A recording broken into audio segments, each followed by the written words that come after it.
Kembali lagi di Renungan Jiwa yang dipersembahkan oleh Wadimor Tentu Sarung Kita. Di segmen ini kita akan memberikan kesempatan kepada para sahabat jiwa yang hadir di sini untuk bertanya langsung pada guru kita, Ustadz Fauzan Hidayatullah. Kita langsung persilakan penanya pertama, silakan disebutkan namanya dan pertanyaannya. Baik, Assalamualaikum warahmatullahi wabarakatuh. Waalaikumsalam. Perkenalkan, nama saya Hasanah. Izin bercerita ya Pak Ustadz ya. Sebelumnya seperti tahun-tahun Ramadan tahun kemarin, saya itu merasa kurang istiqomah dalam beribadah. Karena kebetulan saya sudah berkeluarga dan juga sudah mempunyai seorang anak, seorang putri. Yang saya ingin tanya itu bagaimana cara menyeimbangi tugas seorang istri dan juga seorang ibu serta ibadah seorang hamba gitu Ustadz. Kayak saya yang tadinya niat tahun kemarin ingin menghafalkan 30 juz Al-Quran gitu kan dengan ibadah-ibadah sunnah lainnya, tapi ngerasa masih kurang maksimal gitu Pak Ustadz. Jadi saya ingin pada tahun Ramadan tahun ini tuh ingin lebih bisa memaksimalkan kembali walaupun sudah menjadi seorang ibu dan seorang istri, seperti itu.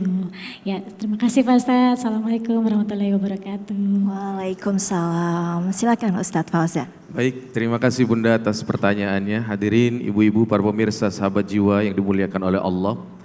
Masih berkaitan dengan apa yang sebelumnya ditanyakan ya. Jadi bagaimana kita mampu menyeimbangkan dan memaksimalkan ibadah kita di bulan suci Ramadan, terlebih peran seorang istri dan ibu ya. Nah memang kita tidak bisa pungkiri fitrahnya seorang wanita itu banyak sekali ya berkaitan dengan pekerjaan, terlebih mungkin ada yang terhalang dengan haid gitu ya dan lain sebagainya. Tetapi jangan kita berputus asa karena banyak pahala yang bisa kita maksimalkan Bunda. Ibu, ketika kita membantu suami menyiapkan makanan untuk berbuka, untuk sahur, itu pun juga bagian daripada ibadah. Entah juga dengan berbagi kepada tetangga, karena yang tadi saya sampaikan di awal, ketika kita menyiapkan makanan bukaan ya, kita berikan kepada orang yang berpuasa, maka kata Nabi, man fattara sha'iman kana lahu mithlu ajri ghairu annahu la yanqusu min ajri shaim. Siapa yang memberikan makanan untuk orang yang berpuasa, kita pun akan mendapatkan pahala tanpa mengurangi pahala orang yang berpuasa itu. Jadi Bunda kalau bikin kolak, bikinnya yang banyak Bunda ya, biar tetangganya kebagian ya, Masya Allah. Dan banyak hal yang lainnya, sehingga jangan kita menyempitkan dalam konteks ibadah ini hanya kaitannya dengan kita sholat, puasa dan sebagainya. Tetapi banyak hal yang kita bisa maksimalkan. Yang terpenting bagaimana kita mengatur, mengarrange atau menjadwal apa yang bisa kita maksimalkan sehingga seluruh rangkaian ibadah tetap bisa kita optimalkan di bulan Ramadan. Prinsip yang kita pegang, Nabi menyampaikan ihfazillah yahfazka. Jagalah Allah maka Allah akan menjagamu. Apa artinya? Artinya kalau kita selalu disiplin dalam urusan ibadah, memprioritaskan apa yang menjadi haknya Allah, maka insya Allah Allah akan mudahkan segalanya. Yakinlah bahwasanya ketika kita panggilan azan hayya 'alas shalah, tinggalkan kita sholat. Waktunya kita sudah jadwal tadarus, sempatkan 30 menit kita tadarus. Disiplinkan waktu kita. Waktunya tarawih, kita sempatkan tarawih. Insya Allah Allah yang akan memberikan jalan kemudahan untuk kita. Sehingga kalau kita selalu memprioritaskan Allah dalam kehidupan kita, Allah akan mempermudah segala urusan kita.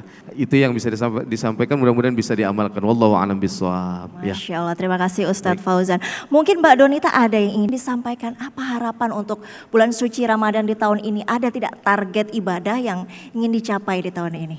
Aku sih berharap bisa kayak suami aku ya. Jadi Masya Allah suami aku tuh dia tuh bukan orang yang nyuruh-nyuruh, jadi dia tuh selalu ngasih kita orang rumah mau itu istri atau anak itu dengan cara mencontohkan gitu. Jadi setiap bulan Ramadan, Masya Allah Mas Adi tuh selalu hatam mau 1 atau 2 kali. Jadi aku tuh kayak kesindirnya gitu, lagi mau tidur terus udah gitu denger dia lagi ngaji gitu kayak aduh gimana ya capek besok nyiapin sayur kayak gitu loh. Terkadang kan itu yang terjadi sama kita ya ibu-ibu ya. gitu. Bukan yang nggak mau tapi besok pagi aku bangunnya lebih pagi dari kalian kayak gitu kadang ya gitu. Kadang ya mudah-mudahan tahun ini bisa ya mudah-mudahan bisa kayak suamiku lah gitu, tiap bulan Ramadan dia punya target dan aku ngelihatnya kayak Masya Allah kok suamiku bisa aku nggak bisa ya gitu. Tapi itu Ustadz aku juga suka gini, ini tuh ya kan katanya kalau bulan puasa tuh kan setan tuh di kerangkeng ya. Ternyata setan terkuat itu adalah diri kita sendiri dan kemalasan gitu. Jadi mudah-mudahan di Ramadan ini ibadahku bisa lebih baik dan lebih maksimal lagi sih. Amin ya rabbal alamin. Mungkin harapan untuk anak-anak, untuk ibadah anak-anak di bulan suci Ramadan tahun ini. Masya Allah sebenarnya mereka dari tahun lalu juga udah tamat-tamat ya gitu, alhamdulillah. Mudah-mudahan bisa kayak tahun lalu lah gitu, sholatnya, ibadahnya, ngajinya. Dan mudah-mudahan kan anak aku lagi ngafal nih. Allah mudahkan untuk menghafal, menghafalnya untuk lebih mudah karena kebetulan aku nggak sekolah di sekolah agama nih Ustadz gitu, jadi kita mesti kejar di luar gitu. Mudah-mudahan Allah lembutkan hati untuk tetap punya kemauan menghafal dan melaksanakan ibadah sih, Masya Allah. Amin. Ustadz Fauzan, saya ingin bertanya nih, kan kadang anak-anak itu kan kalau puasa pengennya dapat reward. Nanti kalau puasanya full mau dikasih mainan. Bagaimana kita memberikan pengertian bahwa bukan itu loh keutamaan puasa Ramadan itu biar dapat hadiah, tapi keutamaannya adalah pahalanya. Seperti apa itu Ustadz? Baik, ini pertanyaan yang bagus ya. Dalam proses ibadah Ibunda, para pemirsa sahabat jiwa, tentu terutama dalam hal tarbiyah, pendidikan kita mendidik anak, itu harus kita tempuh dengan melalui proses tadrijian. Dalam istilah agama itu ada proses bertahap. Jadi memang kalau untuk anak-anak itu untuk awal sebagai stimulus ya Mbak ya. Jadi tidak menjadi persoalan kalau kita memberikan stimulus itu hanya kamu berpuasa ya, nanti setelah selesai puasa 1 bulan full nanti akan diberikan hadiah. Katakanlah mungkin THR-nya dapat lebih gitu ya, atau hal yang lain sebagainya.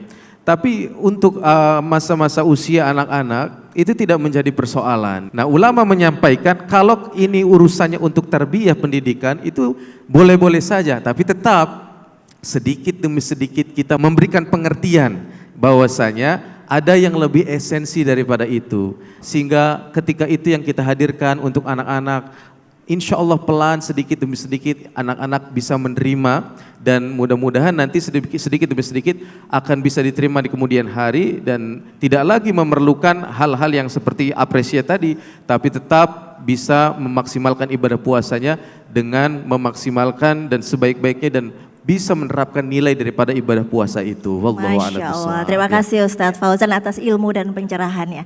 Sahabat jiwa, Renungan Jiwa masih akan kembali usai jeda, tetaplah bersama kami.